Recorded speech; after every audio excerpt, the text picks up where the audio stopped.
కుక్కకున్న విశ్వాసం కూడా లేదురా నీకు. నిన్ను పెంచే వాళ్ళు ఒక కుక్కని సాదినా మేలురా, ఇంటికి కాపలుంటది అని కుక్కలతోని పోలుస్తారు ఇండ్లల్ల. కొంతమందయితే మనుషుల కన్నా ఎక్కువ కుక్కల మీదనే పాయరం చూపిస్తారు. ఇండ్లల్ల చాలా మంది కుక్కలను పెంచుకుంటారు. వాటికి ట్రైనింగ్ ఇస్తారు. అవి కూడా ఎట్లా చెప్తే గట్లనే ఇంటాయి. ఇదంతా బానే ఉంది గానీ, రోడ్ల మీద తిరిగే కుక్కల గురించే పెద్ద పర్సన్ వచ్చి పడ్డది. వీధి కుక్కల వల్ల చాలా మంది తిప్పల పడ్డరు. కొందరు చిన్న పోరగాండ్లయితే చచ్చిపోయారు గూడా.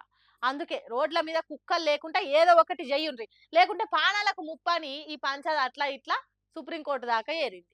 అయితే ఈ వీధి కుక్కల పంచాయతీ గురించి సుప్రీం కోర్ట్ ఓ ఆలోచనకొచ్చి తీర్పులో ఏం చెప్పిందంటే, గల్లీలున్న అన్ని కుక్కలను తీసేయమని మేము చెప్పలేదు. ఉత్త ఆఫీసులు, బిల్డింగ్‌ల కాడికెళ్ళి తీసుకపోమ్మని చెప్పినామని ఖరాఖండిగా చెప్పింది కోర్టు.